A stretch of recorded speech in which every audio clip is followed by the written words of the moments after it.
وعن عمره فيما أفنى وعن شبابه فيما أبلى.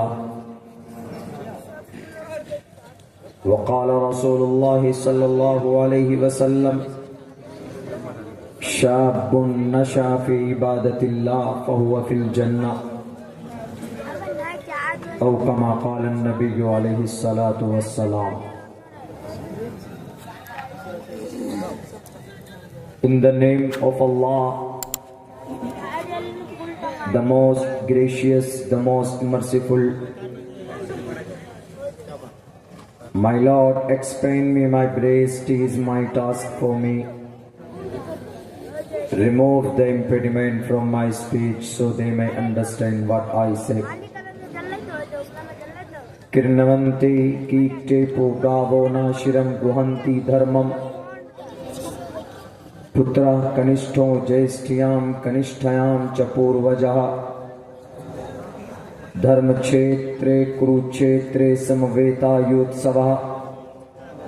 Mamaka pandavaschaikum kuruvat sanjaya. Om Namo Bhagavate Vasudevaya Vishveshvara Adi Purusha Aparampara Alleka Purusha Namaha. Om Sahna Bhavatu Sahno Bhunaktu Sahviryam Karmamahe Tejasvanavadidavastu ma Viddishavahe Brahmanantamanadi Vishvakurdajam Satyam Param Shasvatam Vidya Yassa Sanatane Nigambhirde. Om Shanti, Om Shanti, Om Shanti. Stage پر تشریف فرما علماء کرام اور اس جلسے کے banner تلے جمع ہونے والے دینی ایمانی بھائیوں، پردے میں بیٹھ کر اس جلسے کو سننے والی اس گاؤں کی، سماج کی عزت دار ماں اور بہنوں، اللہ تبارک و تعالی نے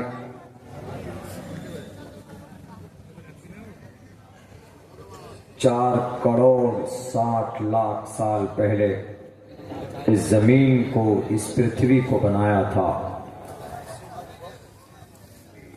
اس کے بعد 10,500 سال پہلے سب سے پہلے انسان حضرت آدم علیہ السلام کو بنایا۔ ان کی بائیں پسلی سے ایک عورت اما حوا علیہ السلام کو اللہ تبارک و تعالی نے بنایا، اور ان دونوں سے پوری کائنات میں انسانوں کی آبادی بڑھی۔ اللہ نے انسانوں کو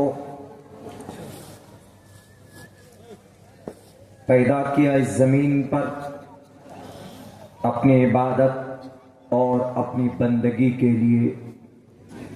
قرآن میں اللہ نے کہا بھی ہے وَمَا خَلَقْتُ الْجِنَّ وَالْإِنسَ إِلَّا لِيَعْبُدُونَ، ہم نے انسانوں اور جنانوں کو اپنی عبادت کے لیے پیدا کیا، اور ان تمام انسانوں میں پرٹیکولر جو مسلم ہے، ایمان والے ہیں،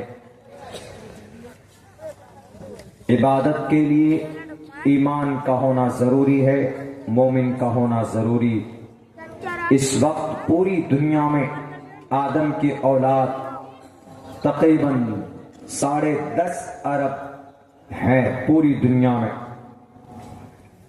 ان میں اللہ کی عبادت کرنے والے، اللہ کو ایک ماننے والے، اللہ کے احکامات کو ماننے والے صرف 1.5 کروڑ کی تعداد میں ہیں، یعنی ہم جنہیں مسلمان بولتے ہیں۔ پوری دنیا میں مذہب اسلام اور مسلمان صرف بھارت میں نہیں پایا جاتا، پوری دنیا میں پایا جاتا، اور ان میں کچھ ملک ایسے ہیں جہاں پر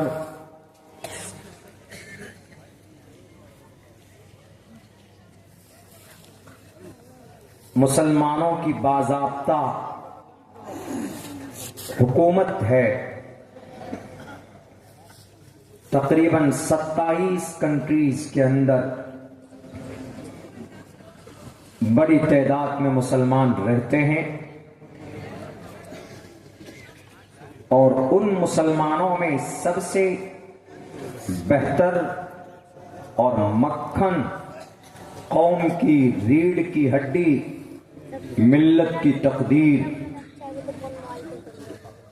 وہ نوجوان ہے جن کی عمر 15 سال سے لے کر 45 یا 50 سال کی عمر ہوتی ہے. یہ عمر یہ بڑی اہمیت کا حامل ہے.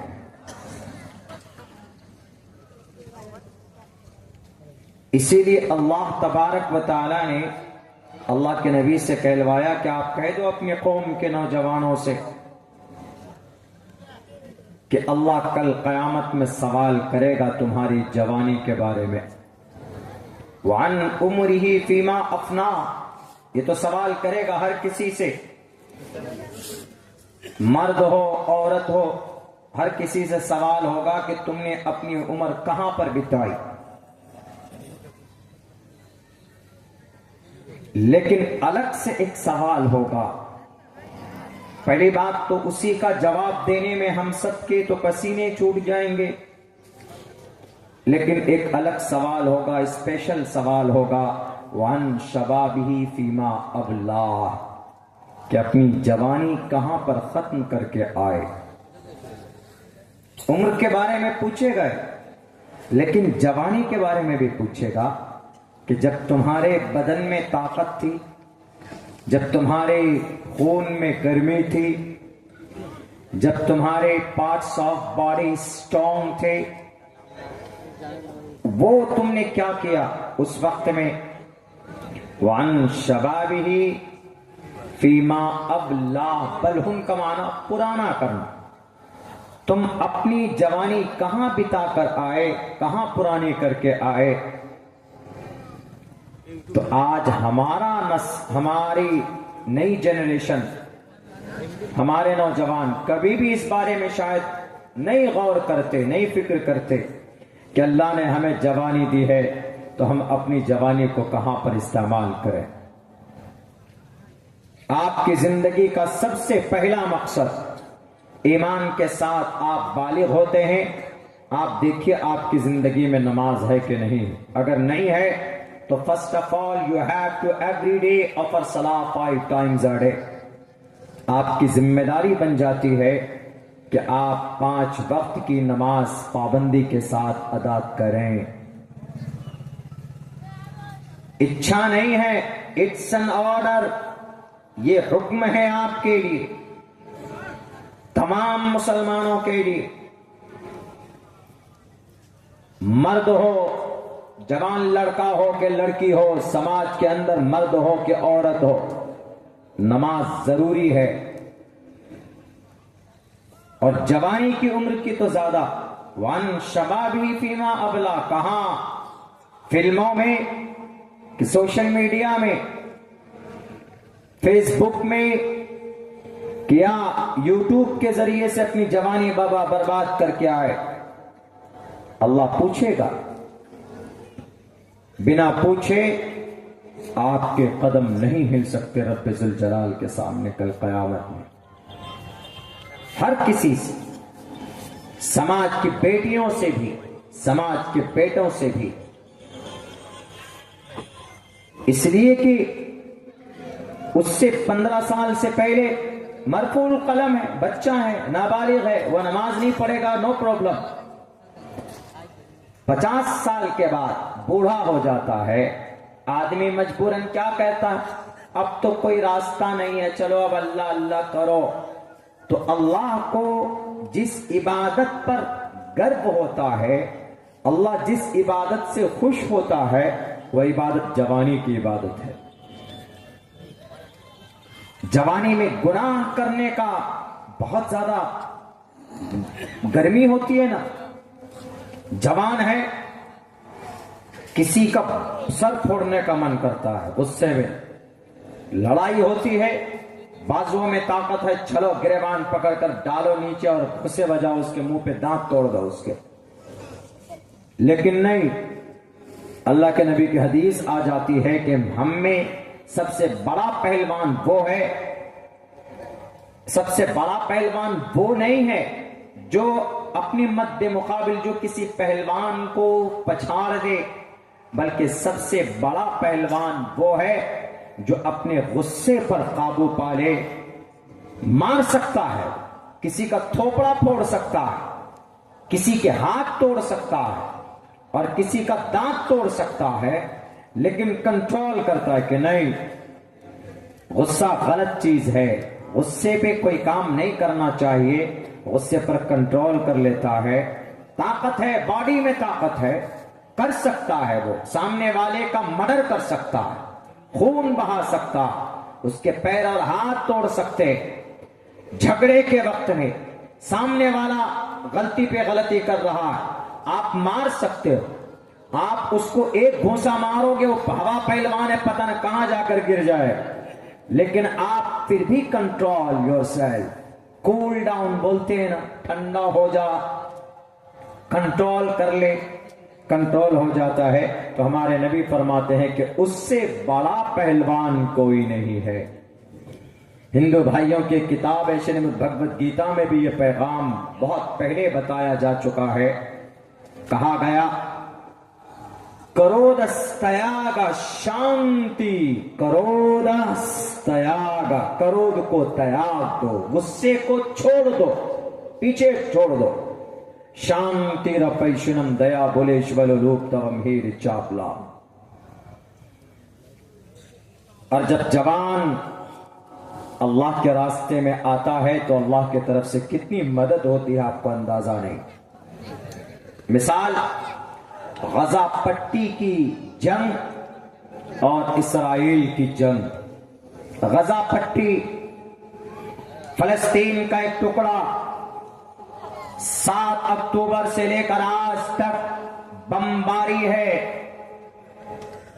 50,000 ٹن سے زیادہ بارود برسایا جا چکا ہے غزہ پٹی کے دھرتی پر. وہاں کے کلمہ پڑھنے والوں کو 40-45 لاکھ کی آبادی. اسرائیل کے پاس دنیا کی سب سے نئی ٹیکنالوجی اور آدھونک ہتھیار. آئرن ڈوم کسی کے پاس نہیں ہے دنیا میں, اسرائیل کے پاس ہے.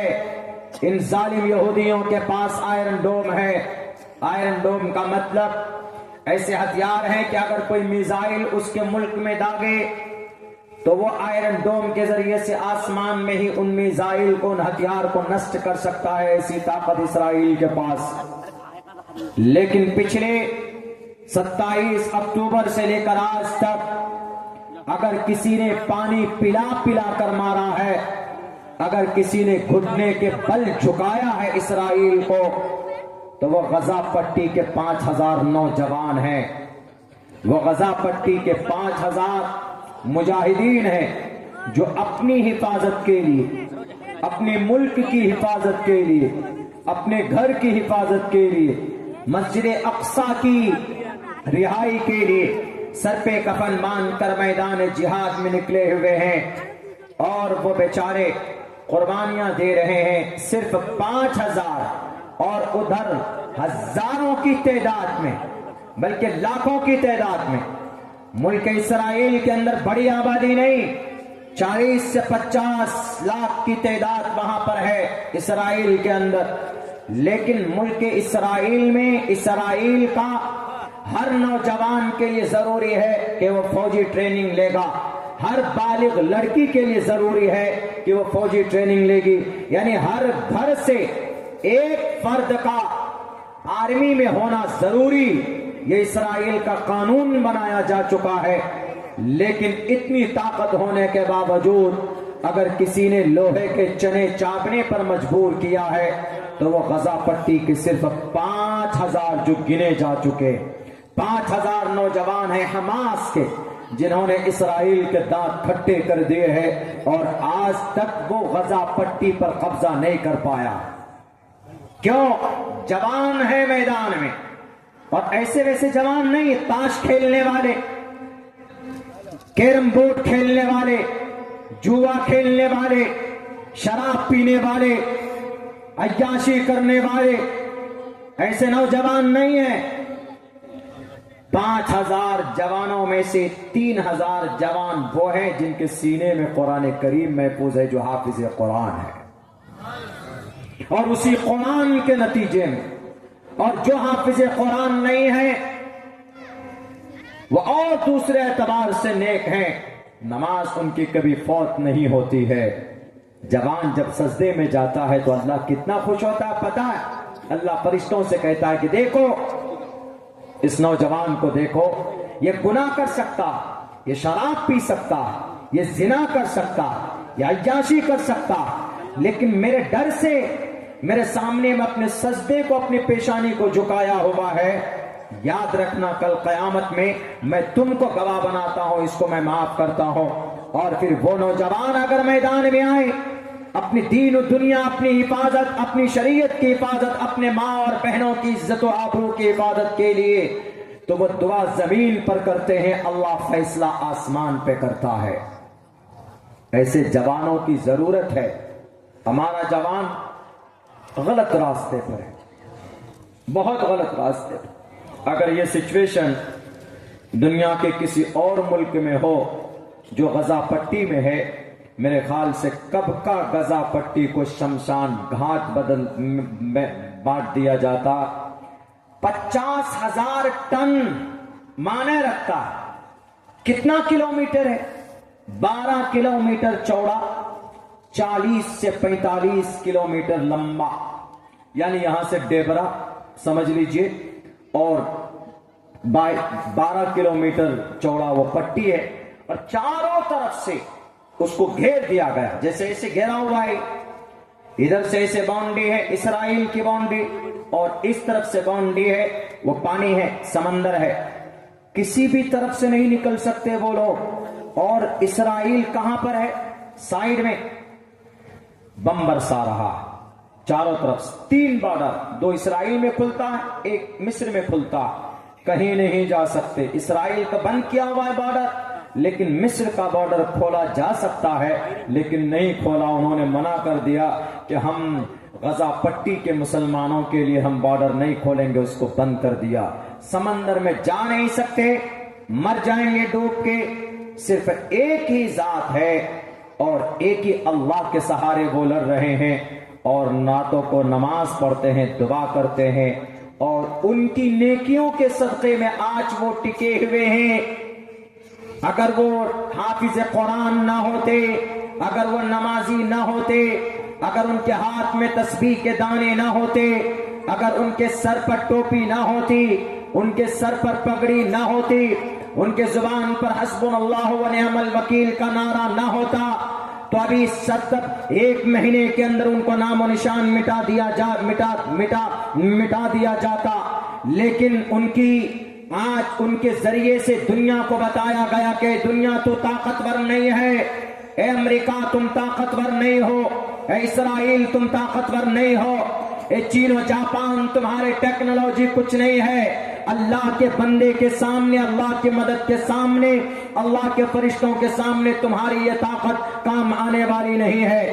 میدان بدر میں اللہ کے نبی تھے، ایک طرف کفار 1000 کی تعداد میں پورے لاؤ لشکر کے ساتھ، نئے نئے ہتھیار کے ساتھ، نیزہ کمان کے ساتھ، گھوڑے اور تیر ترشول کے ساتھ میدان بدر کے اندر، اور صحابہ کی تعداد ایک طرف صرف 313 ہاتھ میں مکمل تلوار بھی نہیں، ٹوٹی پھوٹی تلوار ہے، اور لوگ ہاتھ میں چھڑی اور ڈنڈے لے کر، ایک طرف کفار اور ایک طرف ہاتھ میں ٹوٹی ہوئی تلوار لے کر صحابہ ادھر میدان میں کھڑے. اور جب میدان کارزار میں لڑائی شروع ہوتی، اللہ کے نبی دعا کرتے ہیں کہ اللہ، سامنے میں طاقت ہے، سامنے میں یودھا ہے، سامنے میں ظالم ہے، سامنے میں مشرک ہے، سامنے میں دنیا کا سب سے بڑا متکبر شخص ابو جہل کھڑا ہے، اور تمہارے ان کے ہماری صفوں کے اندر میں 313 میں سے نہتے ابو بکر صدیق ہے، عمر فاروق ہے، عثمان ذی النورین ہے، حضرت علی ہے، لیکن ان کا ہاتھ تو خالی تھا لیکن ایمان اتنا مضبوط تھا، اتنا مضبوط تھا کہ اللہ تبارک و تعالیٰ سے ڈائریکٹ ان کی نسبت جا کر جڑتی تھی۔ زمین پر دعا کرتے تھے تو آسمان پر اللہ اس کو قبول کرتا تھا۔ اللہ کے نبی نے مدد کی کہ اللہ اگر ان کی مدد نہیں کی، ختم ہو گئے تو تمہارا نام لینے والا کوئی باقی نہیں ہوگا۔ 313 ضرور تھے لیکن ان کا دل اللہ کے نعمت سے، ان کا دل اللہ کی یاد میں، اور ان کا دل اور ایمان روحانی طاقت سے مضبوط تھا، اور جب میدان میں لڑنے کے لیے کودتے ہیں تو اللہ تبارک و تعالیٰ ان کی ایمان کے بدولت، ان کے اخلاص کے بدولت، ان کی نماز کے بدولت، ان کی للہیت کے بدولت 313 نہیں رہتے، بلکہ اللہ آسمان سے حضرت جبرائیل کی نگرانی میں 4-5 ہزار فرشتے لے کر بھیج دیا جاتا ہے کہ جاؤ میرے محبوب کی مدد کرو، صحابہ کی مدد کرو۔ یہ کون سی طاقت تھی؟ یہ نیکی کی طاقت تھی، یہ ایمان کی طاقت۔ آج ہم مسلمانوں کی مدد کے لیے کوئی طاقت آسمان سے کیوں نہیں آ رہی؟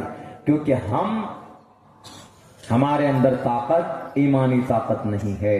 ہم نماز پڑھتے ہیں تو دل و دماغ ہمارا کہیں اور پر ہوتا ہے، ہم دعا کرتے ہیں تو ہم گھر کے بارے میں سوچتے ہیں، سجدہ کرو تو رو، آنکھوں میں آنسو ہو، اللہ کے ڈر سے ایک قطرہ آنسو بہاؤ گے، کل قیامت میں تم پر جہنم کی آگ حرام ہو جائے گی۔ اللہ تو دینا چاہتا ہے لیکن ہم قوم نہیں لینا چاہتے، کبھی بھی آگے قدم بڑھا کر نہیں جاتے کہ اللہ آج اس قوم کی حالت بہت خطرناک ہے، جو چاہتا وہی آتا ہے مسجد کو شہید کر دیتا ہے، جو جب چاہتا ہے آتا ہے مدرسے میں تالے لگا دیتا ہے، اور جو جب چاہتا ہے قرآن کو بدلنے کی بات کرتا ہے، شریعت کو بدلنے کی بات کرتا ہے، جو جب چاہتا ہے نبی پاک علیہ السلام کی خلاف اپنی ناپاک زبان اور گندے خیالات کا اظہار کرتا ہے، جو چاہتا ہم کچھ نہیں کر پاتے، ہم بول نہیں پاتے ہیں جناب، بولیں گے ہم کو اندر کر دے گا۔ ہم کو کئی لوگ کہتے ہیں، ہمارے بڑے دانشور لوگ بھی کہتے ہیں کہ مولانا عبداللہ آپ کیوں اتنے سخت بولتے ہیں؟ ہم نے کہا کہ ہماری شریعت نے بھی ہم کو اجازت دی ہے بولنے کی، اور بھارت کا سمویدھان نے بھی ہمیں پرمیشن دیا ہوا ہے بولنے کے لیے۔ ہمیں ہماری شریعت نے یہ کہا ہے اگر تمہارے سامنے میں کوئی ظالم بادشاہ ہے جو تمہارے برقعے کے خلاف بات کرتا ہے، اگر تمہارے سامنے میں کوئی ظالم انسان ہے، تنظیم ہے، فرقہ ہے جو تمہارے قرآن کو، تمہاری شریعت کو، تمہاری مسجد کو اور تمہارے مکتب کو، تمہاری ٹوپی اور داڑھی کو چیلنج کرتا ہے، تو اس کو تم بولو کہ تم ظالم ہو، تم ظالم ہو، تم اس دنیا کے اندر ظلم برپا کر رہے ہو، اس کو بولو۔ ترمذی کے اندر حدیث اللہ کے نبی فرماتے ہیں کلمت حق، حق بات بولنا عند سلطان جائر، آج کے زمانے میں ظالم بادشاہوں کے سامنے میں، ظالم لیڈروں کے سامنے میں کلمت حق عند سلطان جائر افضل الجہاد، یہ سب سے بڑا جہاد کہلائے گا۔ اگر تم ظالم کے سامنے میں بات کر سکو، کہہ سکو کہ تم ظالم ہو، تم قرآن کے خلاف کیوں قانون پیش کر رہے ہو، تم سمویدھان کے خلاف کیوں قانون پیش کر رہے ہو، تم بیٹیوں کے لیے صرف بات کرتے ہو کہ بیٹی بچاؤ، بیٹی پڑھاؤ۔ کانپور کے اندر ابھی 2 روز پہلے 2 بیٹی ہیں، ان کے جسم کو لٹکا دیا گیا، 2 نابالغ بچی تھی، ان دونوں بچیوں کی لاش ملی ہے کہاں سے؟ ایک پیڑ پر ان دونوں معصوم نابالغ بچیوں کی لاش لٹکی ہوئی ملتی ہے۔ کانپور کے اندر ابھی 2 دن پہلے کی بات ہے۔ ان کے ماں باپ سے پوچھا گیا کہ ذرا آپ بتائیے کہ آپ کی بیٹی نے خودکشی کیوں کی؟ تو اس کے ماں باپ نے کہا کہ سر آپ کو شاید معلوم نہ ہو، کوئی بھی بیٹی خوشی سے اپنی جان گواتی نہیں ہے، اپنی آتم ہتیا نہیں کرتی۔ جب پانی سر سے اوپر چلا جاتا ہے تب جا کر مجبور ہو کر جب ان کو یہ زندگی جب کنویں کی طرح کنویں میں جیسے انسانوں کا دم گھٹتا ہے، تو جب یہ زندگی دنیا ایسی بن جاتی ہے، تب جا کر کوئی سماج کی بیٹی اپنے ہاتھوں سے اپنی جان کو ختم کرنے پر وہ کوئی فیصلہ کرتی۔ آپ کو معلوم ہے میری بیٹیوں نے یہ فیصلہ کیوں لیا؟ انہوں نے اگر انہوں نے سوسائڈ کیا ہے، اگر انہوں نے خودکشی کی ہے، تو آپ کو پتا ہے میری بیٹی دونوں بیٹی کے ساتھ تقریباً کئی مہینوں سے ان کا بلیک میل ہو رہا تھا، ان کا ویڈیو بنا کر اور ان کے ساتھ کھلواڑ کیا جاتا تھا، ہر رات کو ان کی عزت لوٹی جاتی تھی۔ ہماری دونوں بیٹیوں کی مجبوراً ان بچیوں کو یہ قدم اٹھانا پڑا۔ میں نے کئی مرتبہ اپنی بیٹیوں کو لے کر ان بےایمان جھوٹے نیتاؤں کے پاس ہم گئے جو بولتے ہیں کہ بیٹی بچاؤ بیٹی پڑھاؤ۔ ہم ان کے پاس گئے اور ہم نے کہا کہ میری بیٹی کو انصاف دو، میری بیٹی کی عزت لوٹتا ہے، میری بیٹی کی ہر رات ان کے لیے زندگی کی قیامت بن کر ٹوٹتی ہے، اس لیے میری بیٹی کو انصاف دیجئے۔ ہم مزدور ٹائپ کے لوگ ہیں جناب۔ انہوں نے پوچھا کہ کون ہے جو تمہاری بیٹی کی عزت کو لوٹتا ہے؟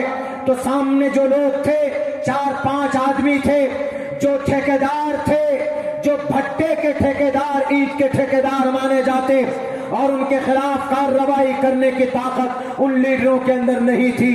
انہوں نے کہا ٹھیک ہے جاؤ ہم تمہارے بیٹی کو نیائے دیں گے، انصاف دیں گے۔ جب مانتے، جب ان ظالموں کو ریپسٹوں کو پکڑ کر ان کے اوپر ریپ کا چارج لگا کر ان کو جیل کے سلاخوں کے پیچھے ڈالا جاتا، لیکن نہیں ڈالا گیا، چھوڑ دیا جاتا۔ مجبوراً ان سماج کی بیٹیوں نے یہ فیصلہ کیا کہ نہیں، ہمیں اب اس دنیا کے اندر رہنا ہی نہیں ہے، جس کی لاٹھی اس کی بھینس کی بات ہو رہی ہے، اس لیے چلو اپنی جان دے دیتے۔ ان بچوں نے مجبوراً آ کر یہ قدم اٹھایا ہے۔ میری بیٹی نے سوسائڈ نہیں کیا، میری بیٹی کا مرڈر ہوا، ان بچوں کو مجبوراً اکسایا گیا۔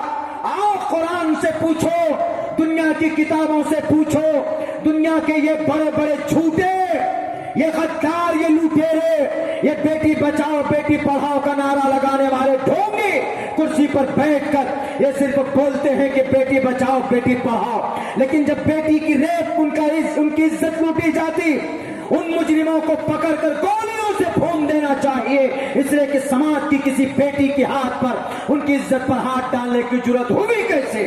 ان کے ہاتھ توڑ دینے چاہیے، ان کو پھانسی کے پندے پر لٹکانا چاہیے۔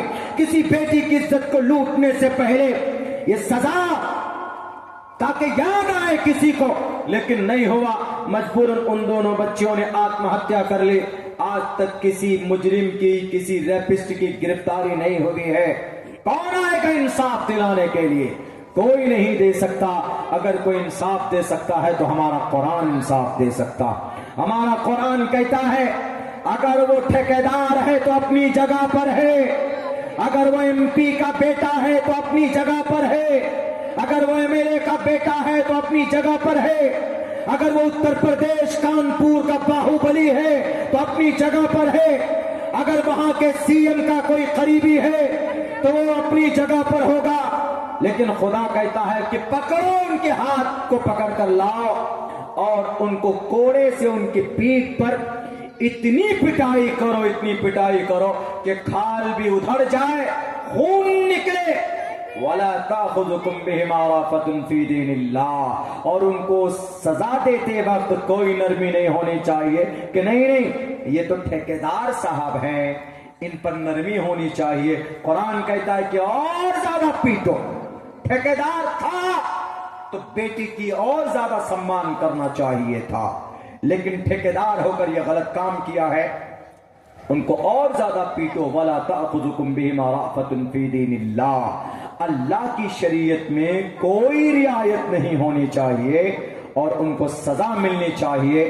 اور اگر وہ زنا کرنے والے شادی شدہ ہیں تو گڈھا کھودو، گڈھا کمر تک ڈالو، اتنے بڑے بڑے پتھر لا کر ان کے سر پر مارو، سر کو پیس دو ان کو، اور پھر قوم کے لوگوں کو کہو کہ دیکھو، اس کا ویڈیو بنا اور پورے قوم کے اندر اس کو سرکولیٹ کرو، وائرل کرو، تاکہ کوئی اور منچلا عاشق، کوئی اور نوجوان سماج کی کسی بیٹی کی عزت کو نہ لوٹے، اس لیے کہ عزت بڑی قیمتی ہوتی ہماری بیٹیوں کی۔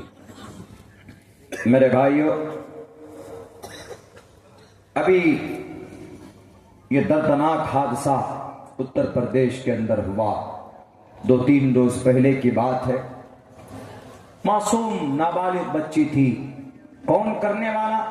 ہمارے جوان، اس دیش کے جوان غلط راستے پر جا رہے ہیں۔ سیدھے راستے پر ہمارے جوانوں کو آنے کی ضرورت ہے، ہمارے مسلم نوجوانوں کو بھی اور ہمارے RSS VHP بجرنگ دل شیو سینا کے نوجوانوں کو بھی۔ ٹھیک ہے، آپ شیو سینا بنائے ہیں، اچھی بات ہے، آپ بجرنگ دل بنائے، اچھی بات، لیکن اس پلیٹ فارم کے ذریعے سے کسی بیٹی کی عزت کی رکھا کرو، کوئی اچھا کام کرو، دیش کے اندر میں نفرت مت پھیلاؤ تو اچھا ہے، تب آپ کی جوانی بڑھیا ہے، بڑھیا چیز میں آپ لگا رہے ہیں۔ اس لیے اللہ کے نبی علیہ السلام فرماتے ہیں شاب نشأ فی عبادت اللہ فہو فی الجنہ، جو جوان اللہ کی یاد میں زندگی گزارتا ہے۔ کیسے یاد میں کہ بیٹھ گئے اللہ اللہ کر رہے ہیں؟ نہیں، جیسے نماز کا وقت ہوا، نماز پڑھ کے آئے، اپنا کاروبار میں لگے، دکان بیچ رہے ہیں، کاشتکاری کر رہے ہیں، کوئی بھی کام کر رہے ہیں، لیکن دماغ میں یہ بات ہے کہ ارے یار عصر کی نماز کا وقت کب ہونا ہے، اذان کب ہوگی، ہم فوراً مسجد جائیں گے، نماز پڑھیں گے۔ یہ یاد شاب نشأ فی عبادت اللہ، 15 سال کی عمر سے 15، 16، 17، 18، 19 نشہ بڑھ رہا ہے، جوانی بڑھ رہی ہے۔ شاب نشأ فی عبادت اللہ، اللہ کی یاد میں، اللہ کی عبادت میں۔ جوانوں کے لیے، بیٹیوں کے لیے بھی ہے، سماج کی بیٹیوں کے لیے بڑا افسوس ہوا۔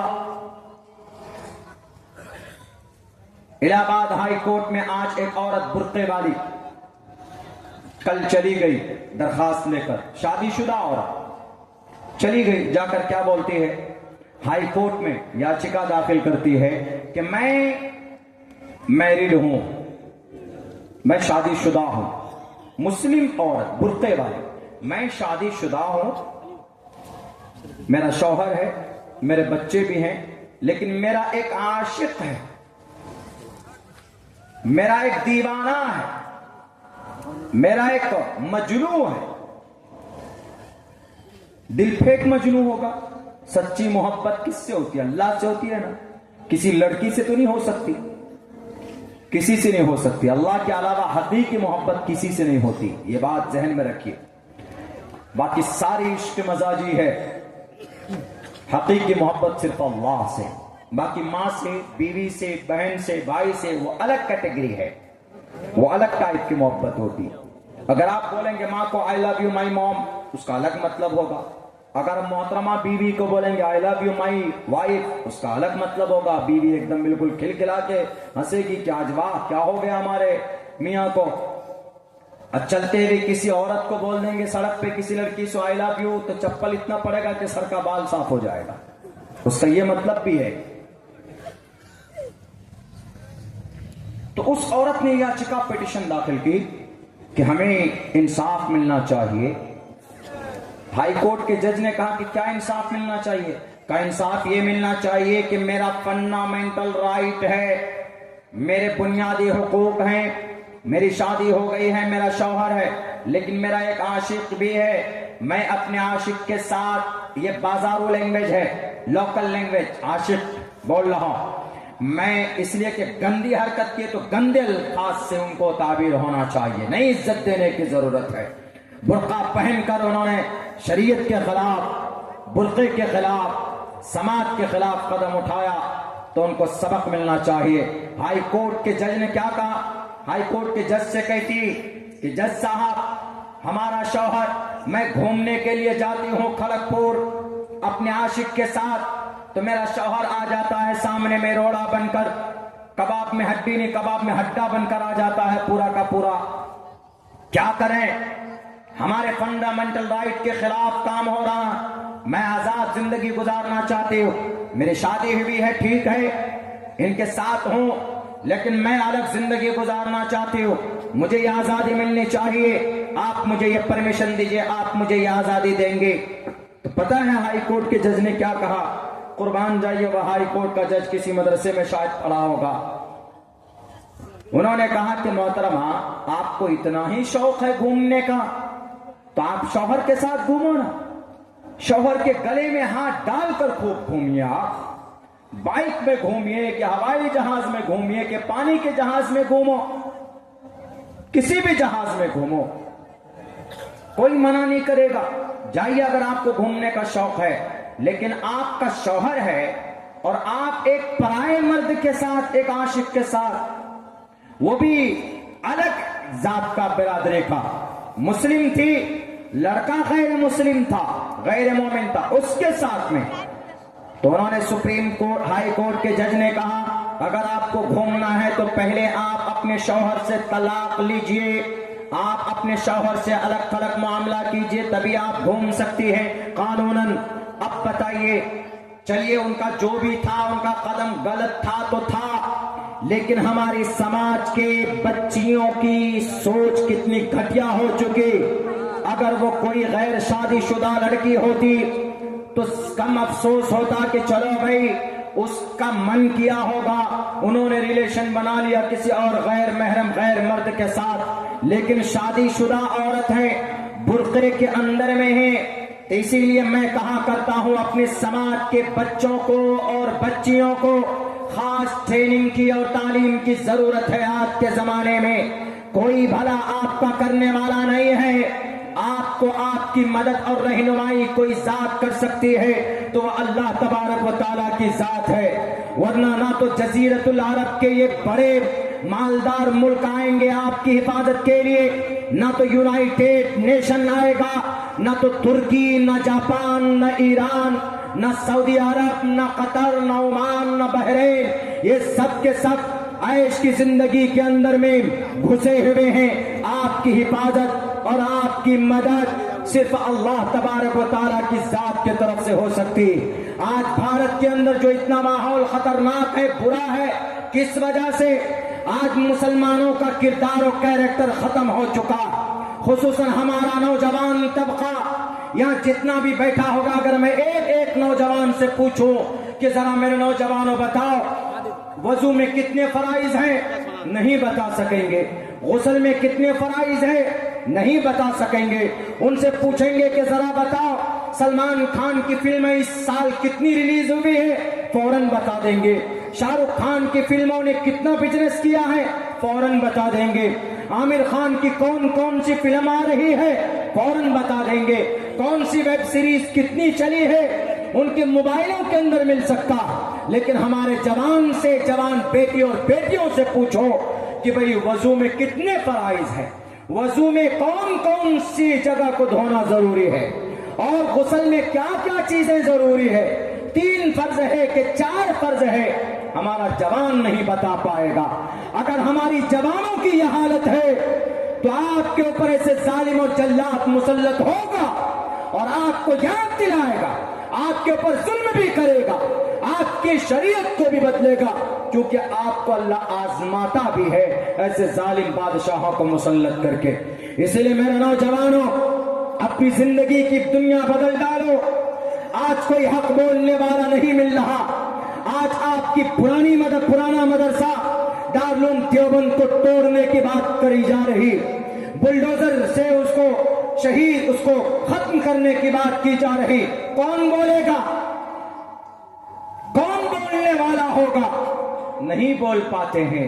ہمارے لوگ کیوں بولیں گے حق بات تو بھی جیل کے اندر ڈال دیا جائے گا, بولیں گے حق بات قرآن و شریعت کی بات تو بھی ہم کو سلاخوں کے اندر میں ڈال دیا جائے گا. اس لیے چپ رہو, خاموش رہو, حق بات بولنا پڑے گا. یاد کیجئے ایک بادشاہ تھا بیدوسیس, دقیانوس ایک بادشاہ تھا. اس کے زمانے میں اپنے گاؤں کے اندر سارے نوجوانوں سے پتہ کیا کہا, ارے جتنے بھی جوان ہیں ادھر آؤ. سب کو بلائے, بلانے کے بعد سب سے کہا کہ تم میری عبادت کرو, میری عبادت کرو, میں تمہارا خدا ہوں, میں تمہارا رول ماڈل ہوں. اس بادشاہ نے سب سے یہ اعلان کروایا. ان میں سے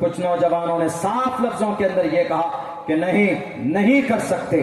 ہم تمہاری عبادت نہیں کریں گے، تم خدا نہیں ہو، تم ایک انسان ہو، تم کو خدا نے پیدا کیا ہے، تم خدا نہیں ہو سکتے، تم ایشور نہیں ہو سکتے۔ ان نوجوانوں نے ان کی آنکھوں میں آنکھیں ڈال کر بات کی۔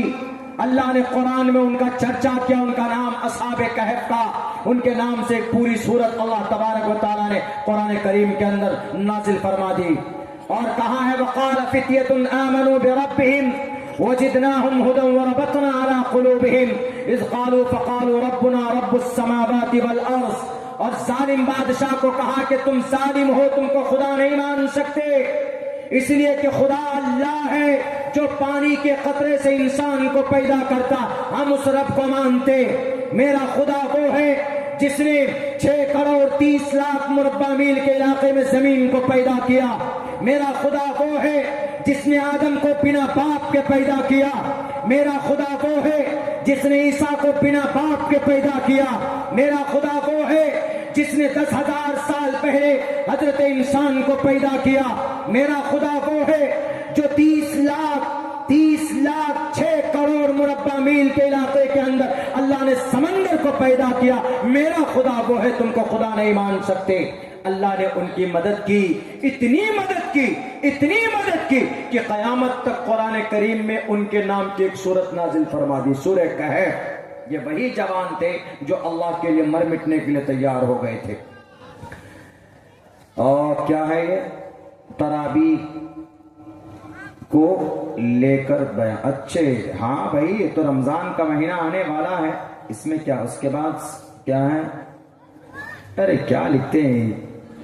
ثنا انصاری۔ کیا ہے ثنا انصاری؟ پیدل حج میں جا رہے ہیں۔ تو پیدل حج میں جا رہے، پاگل ہو گئے ہو؟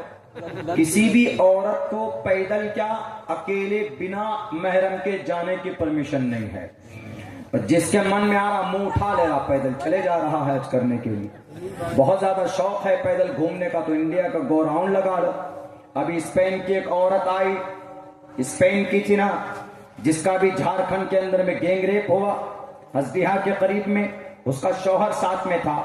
وہ تو ثنا انصاری کیا ہے یہ پیدل حج پہ چلے جا رہے ہیں نکل کر کے، جن کے من میں بہت پبلسٹی ہے، وہ 5 کلومیٹر جا کر کے بیٹھ جائے گی، وہ کچھ بھی نہیں ہے، خواہ مخواہ یہ شریعت کا مذاق ہے اور کچھ نہیں ہے۔ اس کو جانا ہے پیدل، شوق ہے۔ اتنے آسانی سے تھوڑے نہ ویزا ملتا ہے کہ ہاں بس جس کو من میں آیا وہ اٹھا کے چل دیا حج کرنے کے لیے۔ حج اس کے اوپر فرض ہے، اور بنا حج فرض کے کون جاتا؟ حج تو ہر کسی پر فرض نہیں، حج اس پر فرض ہے کہ آپ حج کے لیے جائیں، اتنا پیسہ آپ کے پاس ہو، اور جتنے دن تک آپ حج میں رہیں اتنا خرچ آپ کے گھر میں بھی ہو، پیسہ ہو، آپ کے اوپر حج فرض ہے، آپ جا سکتے۔ تو ایک پروسیس ہے۔ وہ ایک نوجوان کیا گیا کیرلا کا، وہ کیا نام ہے، شہاب نام کر کے، اب پورا سب کو ایک دم کیڑے کاٹنے لگ گئے۔ حج چھوڑیے، پیدل ضروری نہیں، پہلے فرض نماز پڑھ لو۔ محترمہ سے کہیے کہ آپ فرض نماز پڑھ لیجئے، پہلے اپنے ماں باپ کی خدمت کر لیجئے، اللہ تبارک و تعالی حج مبرور کا حج مقبول کا ثواب عطا فرمائے گا۔ یہیں پر بیٹھے بیٹھے ثواب آپ کو کمانا ہے تو آپ یہ کام کر لیجئے۔ اور رہی بات رمضان کے روزے، یقیناً نوجوانوں کے اوپر ہی بات ہو رہی ہے۔ سب سے زیادہ رمضان کے اندر جو روزے چھوڑتے ہمارے جوان چھوڑتے ہیں، سب سے زیادہ۔ کیوں جی روزہ کیوں نہیں رکھ رہے ہو؟ جان بوجھ کر اگر آپ کوئی روزہ چھوڑتے ہیں، جان بوجھ کر، قیامت تک اس کے بدلے میں آپ روزہ رکھ کریں، اللہ تبارک و تعالیٰ آپ کو مقام و مرتبہ نہیں دے سکتا اس روزے کو جان بوجھ کر چھوڑنے کی وجہ سے۔ من صام رمضان ایمانا واحتسابا غفر له ما تقدم من ذنبه۔ اگر آپ ثواب کی نیت سے، نیکی کی نیت سے ایمان کی حالت میں روزہ رکھتے ہیں تو آپ کے سارے ٹوٹل آنے والے گناہ معاف کر دیے جاتے۔ روزہ کس لیے رکھا جاتا؟ تاکہ تقوی پیدا ہو۔ نماز کس لیے پڑھی جاتی؟ تاکہ دل کی صفائی ہو، برائیوں سے پاک ہو۔ اسی لیے اللہ تبارک و تعالیٰ عبادت، اللہ کی عبادت کر کے ملے گا کیا؟ نیکی ملے گی، آپ کے اندر سے آپ کا ایمانی، آپ کی روحانی طاقت مضبوط ہوگی۔ اسی لیے کہا جاتا ہے، اسی لیے میں نے تو سوچا یہی ہے کہ بھئی نوجوانوں کی خصوص تربیت ہو، آج جو ہم پر اتنے ظلم کے پہاڑ توڑے جا رہے ہیں۔ اچھا، یہ اس کے بعد کیا لکھا بھئی؟ رضا کی لڑکا لڑکی کو کیا ہاں روزہ کیا روزہ کی حالت میں اچھا لڑکا لڑکی کیا کرنا چاہیے؟ شادی. ابے اچھا صاف صاف بولو نا کہ ہسبینڈ وائف روزے کی حالت میں مل سکتے ہیں کہ نہیں مل سکتے, فزیکل رشتہ بنا سکتے ہیں کہ نہیں بنا سکتے, یہ بولے نا. اتنا چھپائے سے رہیں کہ جیسے بالکل بہت دور رہتے ہو. روزے کی حالت میں نہیں کر سکتے. روزے کی حالت میں ہسبینڈ وائف جو رشتہ بناتے ہیں وہ نہیں بنا سکتے. البتہ رات کو آپ کچھ بھی کر سکتے ہیں, آپ کیجئے, لیکن یہ ہے کہ سحری کھانے سے پہلے پاکیزگی اختیار کر لیں, آپ لوگ پاک ہو جائیں, غسل کر لیں, نہا لیں. البتہ روزے کی حالت میں جان بوجھ کر کریں گے تو قضا کفارہ دونوں, قضا بھی اور کفارہ بھی, یعنی اس روزے کے بدلے روزہ اور اس روزے کے بدلے میں گناہ جان بوجھ کر کرنے کی وجہ سے بھی بہت سارے روزے آپ کو رکھنے پڑیں گے, مسلسل 60 دن کے روزے, قضا اور کفارہ. اسی لیے بہتر ہے کہ اپنے اپنے محترماؤں سے دور رہیے. محترماؤں سے پرمیشن ہے, یہاں لڑکا لڑکی لکھا, لڑکا لڑکی نہیں چلے گی اسلام میں, تو دیکھنا الاؤ نہیں ہے. اگر آپ نے رمضان میں کسی محترمہ کو دیکھا ہی اگاڑ کر, ارے پورا اسکریننگ کر لیا آپ نے, سر کو دیکھا, ان کے بالوں کو, تو پیر تک کا پورا آپ نے اسکریننگ کر لیا کہ اس کے پیر کے کلر کیسے ہے, ہاتھ کے کلر کیسے ہے, ان کی ناک کیسی ہے, ان کی آنکھ کیسی ہے, تو آپ کے سارے من کے بھی روزے گئے آپ کے. اور آپ نے آنکھوں سے اگر نگاہ جما کر آپ نے اگر دیکھا ہے تو آپ کے آنکھ کے بھی روزے گئے. روزہ صرف منہ کا بھوکے رہنے کا مطلب نہیں ہے. روزے کا مطلب آپ کے آنکھ کے روزے ہونے چاہیے, آنکھوں سے غلط چیز مت دیکھیے. زبان کے روزے ہو, زبان سے غلط مت بولیے. ہاتھ کے روزے ہو کہ غلط چیزوں کو مت پکڑیے. پیر کے روزے ہوتے ہیں کہ غلط جگہوں کے اوپر مت جائیے. ساری چیزیں, ناک کے روزے, ہر ایک پارٹس آف باڈی کے روزے ہوتے ہیں. اللہ عطا کرتا ہے, نفل کو فرض کا برابر درجہ دے دیا جاتا. یہی 30 دن کے تو روزے ہیں, جتنی نیکی اگر آپ کو کمانی ہو کما لیجیے. ہمارا جوان کہتا نہیں مولانا ہم روزہ رکھیں گے, ہمارا 6 پیک ہمارا 5 پیک میں بدل جائے گا, سوکھ جائیں گے, ہم چھوارے بن جائیں گے. تو ابھی کون سے دمبل بنے ہوئے, کدو بنے ہوئے, ابھی بھی تو ہوا پہلوان بنے ہوئے. ہمارے بہت سے لڑکے موبائلوں کے اندر گندی گندی تصویریں دیکھتے ہیں, اس کے بعد پھر غلط کام کرتے ہیں غلط کام. شکل دیکھیے تو 12 بج جاتا ہے شکل, اور ان کو ایسے پھونک ماری ہوا پہلوان تو اٹھ کر بہت دور چلے جائیں. ان سے کہیے ذرا 1 کلومیٹر دور ریس لگاؤ, دوڑو, ہانپنے لگتے ہیں, کانپنے لگتے ہیں ہمارے نوجوان. ایسی نہیں ہونی چاہیے جوانی آپ کی. اسٹرانگ بنیے, اندر سے آپ طاقتور بنیے, ورزش کیجیے, ڈرائی فروٹ کھائیے, دودھ کا استعمال کیجیے, طاقتور بنیے. 6 پیک نہیں 18 پیک بناؤ آپ, لیکن اس نیت سے بنائیے کہ ہم اس سے اللہ کی عبادت کریں گے. اگر آپ کی یہ نیت ہے تو اللہ آپ کا ٹوٹل ورزش پہ آپ کو ثواب عطا فرماتا. انما الاعمال بالنیات, deeds will be judged by the intention. اس کے لیے ضروری, آج کل ہمارا جوان پڑیا ڈالا منہ میں, بس اور کچھ نہیں, ٹاؤ ٹوٹا کہاں جائے مجھے 200-600 روپے کل کے جا ایسے بات کرنا شروع کرتا ہے, منہ میں بھر لیتا ہے ایک دم. کسی کے کینسر ہو جاتے, بیڑی پیتا ہے, سگریٹ پیتا ہے. اپنی زندگی کے اندر میں کوئی ایم نہیں ہے. ایم پیدا کرنے کی ضرورت ہے نوجوانوں, ایم, مقصد اپنی زندگی کے اندر میں. اپنے برین کا صحیح استعمال کیجیے, اپنی دماغ کا صحیح استعمال کیجیے. اچھا دماغ ہوتا, آج کے زمانے میں بچے زیادہ تیز دماغ کے ہوتے ہیں. ہمارے استاد ہیں مفتی خورشید صاحب دارالعلوم دیوبند میں. میں نے حجت اللہ البالغہ پڑھی جب میں P H D in Arabic کر رہا تھا, اس وقت میں تکمیل علوم کے سال میں. تو مفتی صاحب بتا رہے تھے کہ ایسا نہیں ہے کہ پہلے والے جو آدمی گئے وہ بڑے تیز دماغ کے ہوتے تھے. نہیں, آج کل کا بچہ زیادہ تیز دماغ کا ہے, باپ سے 2 قدم آگے ہے. باپ کو موبائل دے دو, وہ موبائل فون لگائے گا تو کاٹنا نہیں آتا, اس کو کہنا آتا کہ لال والا بٹن دبا دیجئے, اتنا. لیکن بیٹا اتنا تیز ہوتا ہے کہ وہ پورا ان باکس میں جا کر پوری چیٹنگ سیٹنگ سب دیکھ لیتا ہے باپ کا کہ کہاں گڑبڑی کی بھی. بیٹا اتنا تیز ہوتا. تو آج کل کا بچہ زیادہ شارپ ہوتا ہے، اس کا مطلب ہے کہ آج کل کا بچہ زیادہ ذہین ہے پہلے کے بچوں سے، لیکن اسی ذہین کا صحیح استعمال ہونا چاہیے، اس کی صحیح تربیت ہونی چاہیے، تو پھر دیکھیے وہ قوم کے لیے کتنا بڑا سرمایہ بن سکتا۔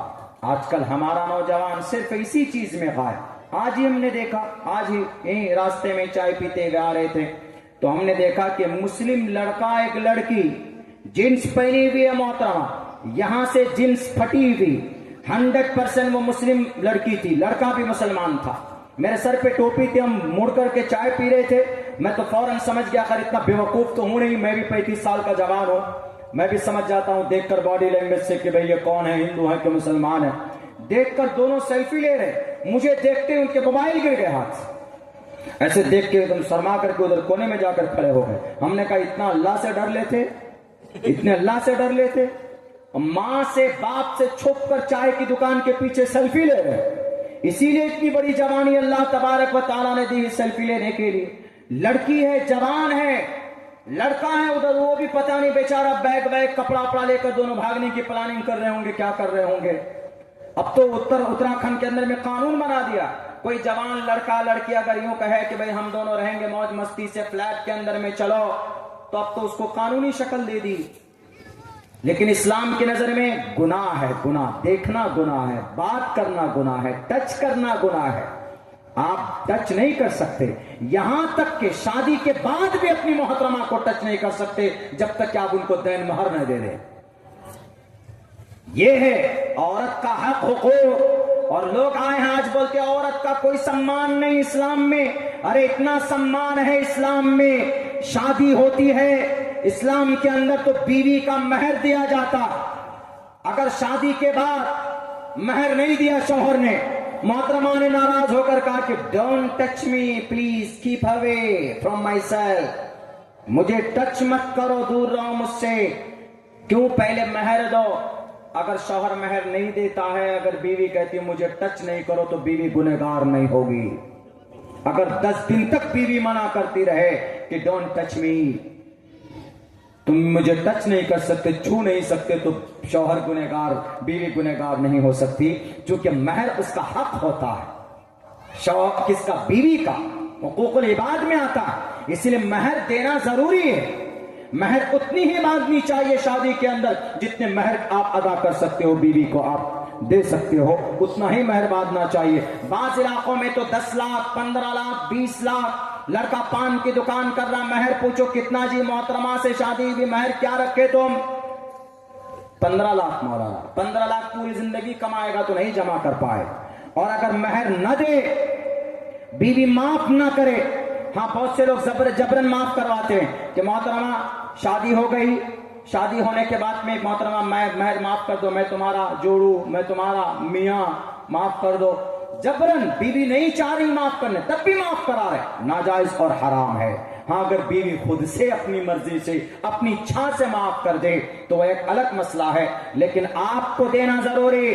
بیوی کبھی بھی کہہ سکتی ہے کہ مہر دو، اگر آپ نے مہر نہیں دیا، بیوی منع کر دے ریلیشن بنانے سے، رشتہ بنانے سے، آپ کے ساتھ صحبت کرنے سے، تو آپ بیوی کے اوپر میں کوئی گناہ نہیں ہے۔ اسی لیے ہماری مائیں بہنیں اس کے اوپر اویئر ہونا چاہیے، اسلام کے اندر میں یہ مقام ہے عورت کا، اور آج بعض لوگ بولتے ہیں کہ اسلام کے اندر عورت کا کوئی مقام اور مرتبہ نہیں، اسلام نے عورت کو سمان نہیں دیا، تم نے عورتوں کو سمان نہیں دیا، اسلام نے عورت کو سمان الحمدللہ دیا ہے۔ اسی لیے میں کہا کرتا ہوں کہ جانکاری حاصل کیا کرو، جانکاری حاصل کرو گے تو مہان انسان بنو گے۔ بہو نام جنم نامنتے جان مان مام پر پدیجتے واسودیوا سرومتی سمہاتما سدرلبھا۔ انسان مہاتما بنتا ہے جان پراپت کرنے کے بعد، انسان جانکار بنتا ہے جانکاری حاصل کرنے کے بعد، انسان عقل مند بنتا ہے، انسان عقل مند بنتا ہے نالج حاصل کرنے کے بعد،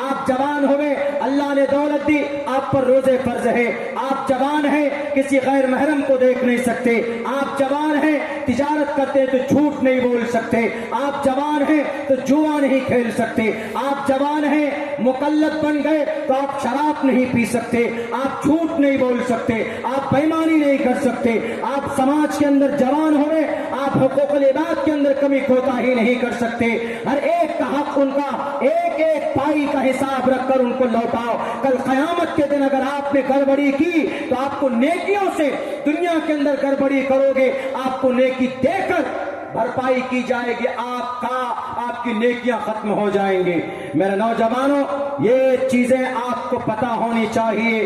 ہماری شریعت کے اندر اللہ تبارک و تعالیٰ نے ہم تمام مسلمانوں کو اس کا مکلف بنایا ہے. اور دعا کیجئے اپنے اس ملک کے اندر کہ اللہ ہماری مساجد کی حفاظت فرمائے, اللہ ہمارے مدارس کی حفاظت فرمائے. اگر یہ مدارس نہیں رہے, غزوہ ہند کا نام لے کر آپ کے مدرسوں کو توڑنے کی بات کی جاتی. غزوہ ہند نام سنا کبھی؟ ابھی سنا ہوگا 3-4 روز سے کہ یہ غزوہ ہند کیا بلا ہے. غزوہ ہند کا نام لے کر دارالعلوم دیوبند کو توڑنے کی بات کی جا رہی ہے. پابندی لگا دی, وہاں تعمیری کام نہیں چل رہا ہے. کہاں؟ دارالعلوم دیوبند میں. اور دارالعلوم دیوبند ہی کی وجہ سے پورے ایشیا مہادیپ کے اندر میں اسلام زندہ ہے, دارالعلوم کی وجہ سے. یہ غزوہ ہند کیا ہے؟ میں نے ابھی تقریر شاید اپلوڈ کی ہے ہمارے ایڈیٹر نے. پتہ ہے غزوہ ہند کیا؟ غزوہ ہند کا مطلب ہندوستان کے اندر جنگ, ہندوستان کے اندر جنگ. یہ غزوہ ہند کی بات کہاں ہے؟ ہمارے حدیث کے اندر ہے غزوہ ہند. اللہ کے نبی فرماتے ہیں کہ جو آدمی ہندوستان کے غزوے میں شامل ہوگا, اس کو وہ شہید ہو گیا تو بہت بڑے شہیدوں میں ان کا شمار ہوگا. تو اب کچھ ہندو لوگ ہمارے جیسے یتی نرسنگھانن ہو گئے اور بھی کئی سارے لوگ ہو گئے, اب ان سب کا یہ کہنا ہے کہ ارے غزوہ ہند کی تیاری دارالعلوم میں چل رہی ہے, یعنی اب ایک جنگ کی تیاری چل رہی ہے. دارالعلوم کے اندر جتنے بھی بچے پڑھتے ہیں ان کو تیر اور تلوار سکھائی جا رہی ہے. اس لیے NCPCR کے ذریعے سے دارالعلوم دیوبند پہ کارروائی کرنے کا آرڈر دے دیا گیا ہے. بلکہ ان کے اوپر یہ کہا گیا ہے کہ ذرا آپ سروے کیجئے کہ دارالعلوم دیوبند کے اندر کیا ٹریننگ دی جا رہی ہے, کیا وہاں پر بندوق, گولے, بارود, تلوار کی ٹریننگ دی جا رہی ہے, کیا دارالعلوم دیوبند غزوہ ہند کی تیاری کر رہا ہے. غلط رپورٹ, غلط انفارمیشن. پنڈت دیانند سرسوتی جی نے اسی لیے کہا ہے دھرم چھیتر, اسی لیے کہا ہے ماترمان پترمان چاریاوان پرشو ویدہ. کسی انسان کو اگر مہا پرش بننا ہو تو اس کے ماں اور باپ اور استاد کی محنت ضروری. لیکن کچھ لوگ نہ ماں اور نہ باپ نہ استاد کے پاس پڑے ہیں, اپنے صرف راجنیتاؤں کی وجہ سے ان کو کرسی پر بٹھایا گیا ہے اور جو من میں آتے ہیں وہ لوگ بولتے چلے جاتے. غزوہ ہند کا مطلب غزوہ ہند ہو چکا ہے, اب نہیں ہونے والا. غزوہ ہند 708 عیسوی کو ہمارے بھارت کے اندر ہو چکا. یہ تاریخ آپ یاد رکھیے گا. ایک بہت بڑے مجاہد جن کا نام محمد بن قاسم الصفی رحمت اللہ علیہ گزرا, بہت بڑے مجاہد تھے. عمر کتنی تھی؟ 17 سال کی عمر تھی. آج کل ہمارا 17 سال کا بچہ فلمیں دیکھتا, آج ہمارا 17 سال کا بچہ یوٹیوب کے اندر میں اپنے وقت کو ضائع کرتا. لیکن محمد بن قاسم الصفی 17 سال کی عمر میں حجاج بن یوسف کے بھتیجے یا بھانجے تھے. حجاج بن یوسف کے 708 عیسوی میں وہ بھیجے جاتے ہیں سندھ میں. اس وقت بھارت کا بادشاہ جو تھا اس کا نام تھا راجہ طاہر. راجہ طاہر نے لوٹ لیا تھا ایک قافلے کو. تو حجاج بن یوسف نے کہا کہ اے راجہ طاہر, میرا قافلہ تھا, سونا اور چاندی تھا, تم نے لوٹ لیا, اگر تم واپس نہیں کرو گے تو میں تم سے جنگ کروں گا, تم سے جہاد کروں گا. راجہ طاہر نے کہا میرے کو کمزور مت سمجھو, اگر تمہاری تلوار میں تمہاری بازو میں طاقت ہے تو تم ہم سے جنگ کر کے تم اپنی دولت کو مجھ سے لے لو, اپنے قافلے کے اندر میں جو مال لوٹا گیا ہے وہ تم حاصل کر سکتے ہو. وہاں حجاج بن یوسف نے اپنے بھتیجے محمد بن قاسم الصفی کو بھیجا. سندھ میں پہنچے ہیں, یہاں قریب میں ابھی سندھ کا حصہ پاکستان کے اندر آتا. پاکستان کے علاقے میں چلا گیا، بٹوارے کے بعد میں اس سندھ کے علاقے میں پہنچنے کے بعد میں راجہ طاہر آتا ہے میدان میں، محمد بن قاسم آتے ہیں میدان میں۔ محمد بن قاسم کو دیکھ کر راجہ طاہر کہتا ہے کہ ارے Muhammad bin Qasim, you are like my child, تم میرے بچے کے طرح ہو، تم کیسے مقابلہ کر سکتے ہو؟ تم کو تو ایک جھٹکے کے اندر میں ختم کر دیا جائے گا۔ محمد بن قاسم نے کہا کہ میری عمر میں مت جاؤ، میری ہائٹ پہ مت جاؤ، میری فائٹ پہ جانا، میری بازوؤں کی طاقت کو دیکھنا۔ محمد بن قاسم نے چیلنج کیا کہ تمہارے فوج میں جو سب سے زیادہ طاقتور ہے، سب سے زیادہ چالاک اور تیز ہے، تم اس کمانڈر کو بھیجو، میں مقابلہ کروں گا، میں تنہا محمد بن قاسم مقابلہ کروں گا۔ ان کا سب سے طاقتور لیڈر، ان کا فوجی آتا ہے، آرمی آتا ہے، نکل کر محمد بن قاسم حملہ کرتے ہیں، ڈھال کو کاٹ کر ان کے سر کے 2 ٹکڑے کر دیتے۔ محمد بن قاسم اس جنگ کو جیت چکے تھے وادی سندھ کے اندر میں، اور اسی جنگ کے بارے میں غزوہ ہند بولا جاتا ہے۔ تقریباً 75% علماء کرام کا یہ کہنا ہے غزوہ ہند سے مراد وہی غزوہ ہے، اب کوئی غزوہ نہیں ہونے والا۔ غزوے کا مطلب یہ ہے یتی نرسنگھانند جی کہ جس جنگ میں ہمارے نبی بذات خود شریک ہوئے ہوں اس کو غزوہ کہا جاتا ہے، لیکن یہ غزوہ ہند اب سے کئی سو سال پہلے 711 عیسوی کو وجود میں آ چکا ہے۔ اس غزوے کا بہانہ لے کر دارالعلوم دیوبند کے اوپر بلڈوزر نہیں چلایا جا سکتا۔ دارالعلوم دیوبند ہمارا عقیدہ ہے، دارالعلوم دیوبند اسلام کی ایک تحریک ہے، دارالعلوم دیوبند کوئی نئی شریعت کا نام نہیں، دارالعلوم دیوبند ہماری علماء کی محنت سے آیا ہے وجود میں، اور دارالعلوم دیوبند کی جو بنیاد ڈالی گئی تھی وہ صرف شریعت کی بقا کے لیے نہیں بلکہ اس دیش کی حفاظت کے لیے بھی، اس دیش کو انگریز سے بچانے کے لیے بھی اس کی بنیاد ڈالی گئی تھی۔ یاد کرو اس وقت کو جب انگریز اپنی چالاکی سے، پتہ ہے اس دیش کے اندر میں اسلام کو انگریز کیسے مٹانا چاہتا تھا؟ تھوڑی سی تاریخ، مسلم بادشاہ تھے اس دیش میں انگریز سے پہلے، تو جو سب سے بڑا بادشاہ طاقتور کون؟ دین الہی اکبر بادشاہ۔ اکبر بادشاہ کی ایک بیوی پتہ کون تھی؟ بادشاہوں کے عقیدے کا پتہ نہیں چلتا، تو اورنگزیب کی ایک بیوی تھی جس کا نام مریم زمائی، وہ کرسچن تھی۔ کرسچن مطلب نصارہ، کرسچنٹیز۔ جو بھارت میں کرسچن آیا ہے پتہ ہے کوئی بات نہیں کیا جی؟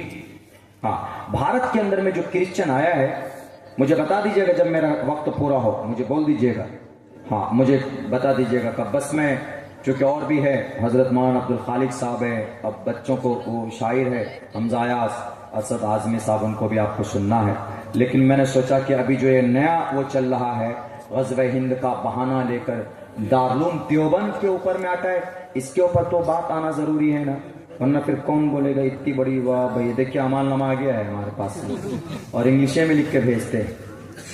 باپ رے، شب برات کی رات میں کیا ہے، سب مل کر زیارت اور دعا کرنا کیسا ہے؟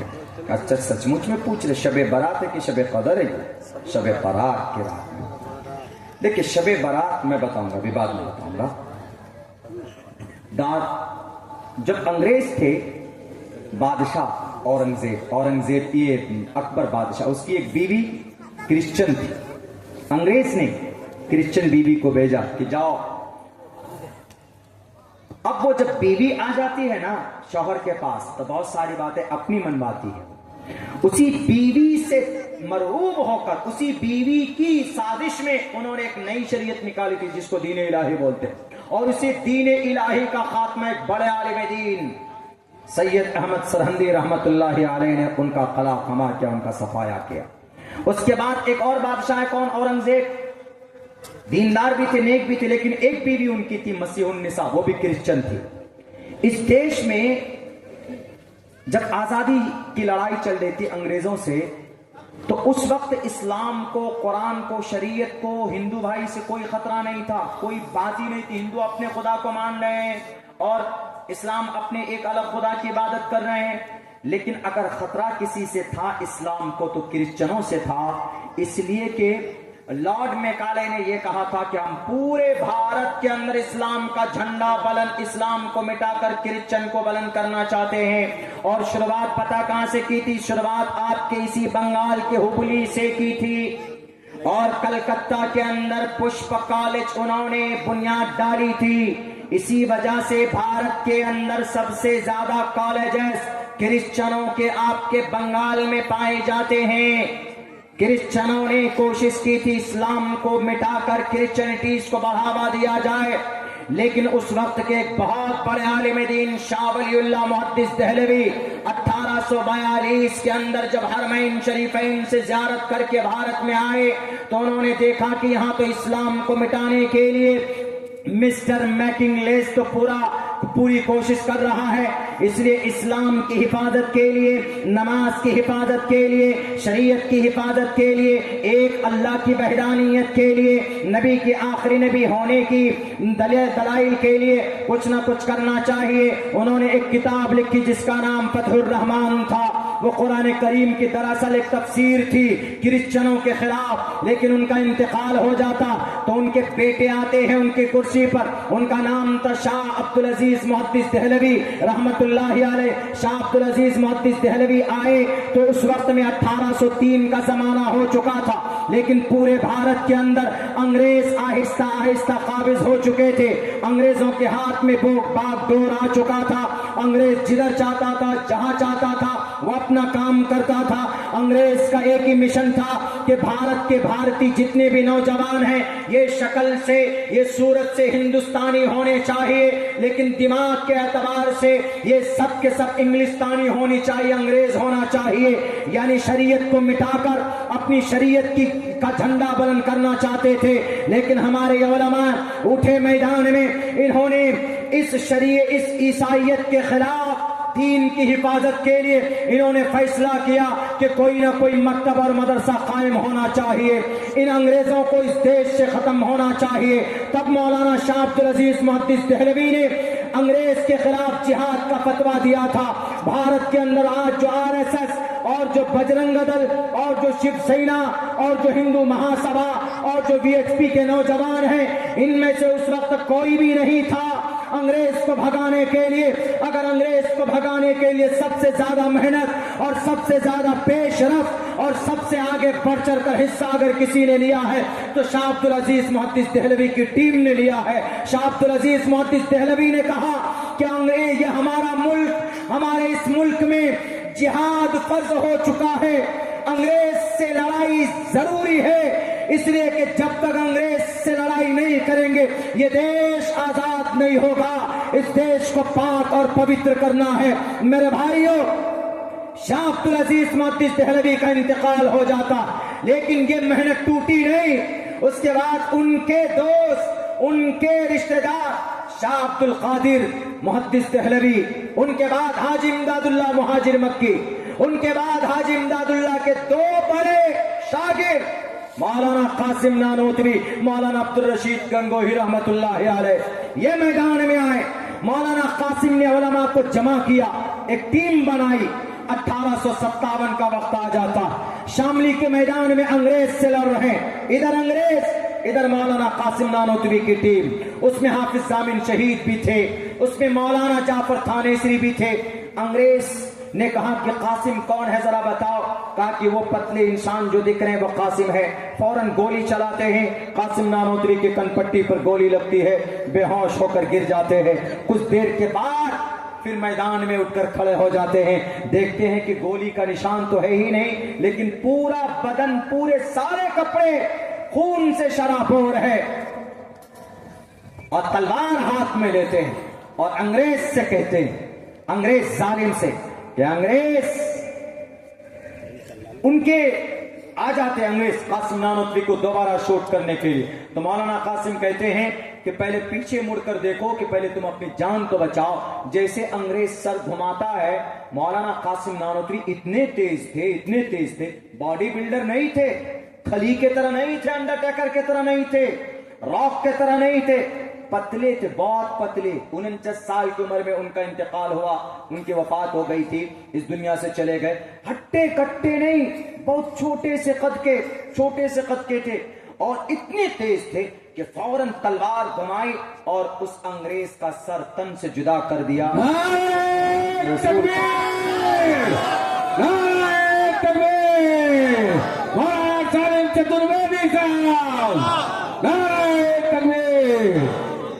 تو قاسم نانوتوی وہاں پر اس میدان میں ہار جاتے ہیں.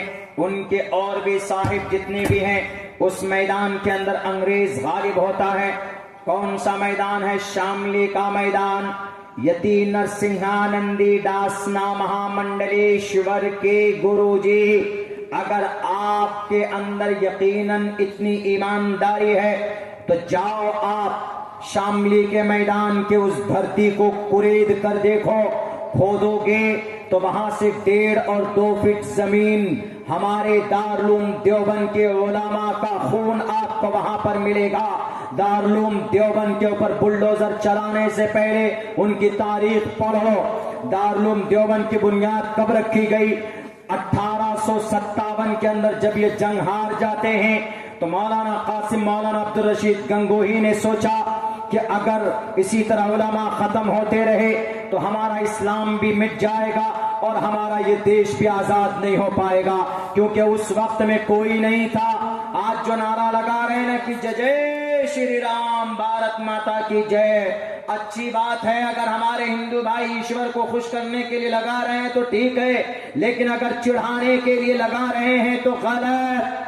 اگر مسلمان بھی نعرے تکبیر اللہ اکبر آپ کو دکھ دینے کے لیے لگاتے ہیں تو ان کا نعرہ لگانا بھی غلط. اس وقت جے جے شری رام کا نعرہ لگانے والا کوئی نہیں تھا. اس وقت بھارت ماتا کا نعرہ لگانے والا بھی کوئی نہیں تھا. اس وقت انگریز کے سامنے میں اگر سینہ تان کر, سر پہ پگڑی ڈال کر اگر شان کے ساتھ کوئی میدان میں کھڑا تھا تو اس وقت ہمارے علماء دارالعلوم دیوبند کھڑے تھے. اس وقت دارالعلوم دیوبند کی بنیاد نہیں ڈالی گئی تھی.